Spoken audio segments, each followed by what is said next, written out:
Hi guys, for today's video is another voice over na naman. Ayan, magtataka na naman kayo sa aking voice.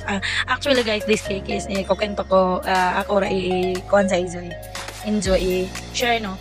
Actually gani siya is raffle lang akong gusto nga mahitabo diri sa taas. Kaso medyo malabnaw ang icing murag dili na ko ma-achieve pero gitry gyapon ako nga ma-achieve na ang akong gusto nga mahitabo kay bali raffle siya sa taas. Nabitaw murag dress nga design nga basta kay raffles ang tawagan na.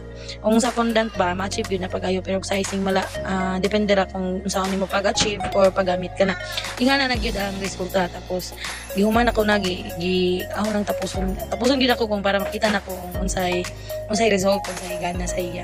Pero at the end, tanawon yung makita, or gyud kong bungkagon kay wa ko kaangay sa ijang result. Katawan man. Pag dili ko makaangay, bungkagon gyud nako na bahala naman dihang madugay ko.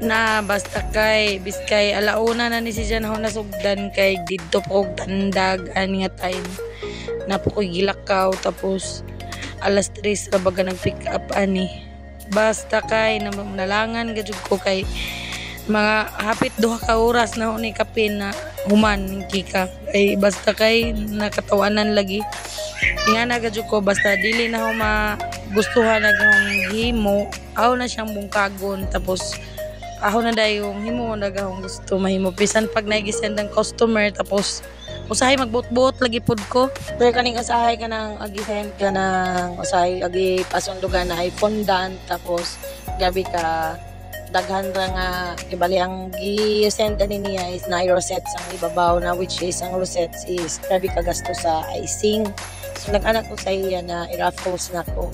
Gusto gyapon ng raffles pero ang result ko ako kaangay kay medyo nalabnaw ang icing. So gi-play na lang nako, gipapa na lang ako siya o taman, excuse me. Sa akong makaiyang kagwapa kay og katong i-rosette grabe po siya kakahas pag ayo kuan icing mo na gi-kon na lang nako paigo ba sa budget sa cake. This is only 1,650 is 8x3 and 6x3.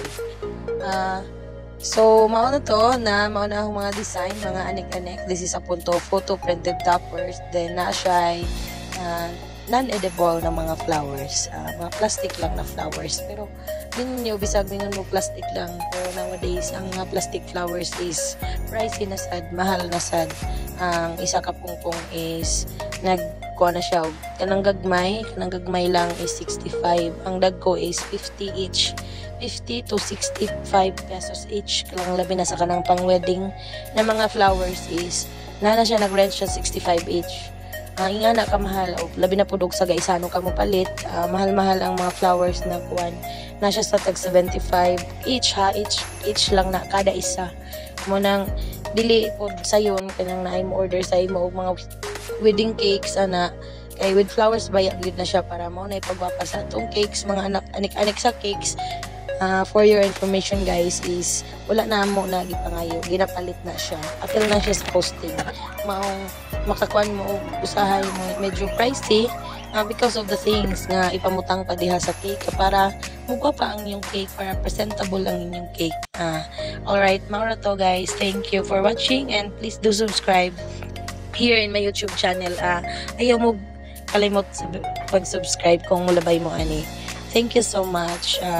Thank you for to all of my subscribers. Salamat din yung tanan sa inyong tanan-tanan sa pagtanaw sa akong videos. Maura to kay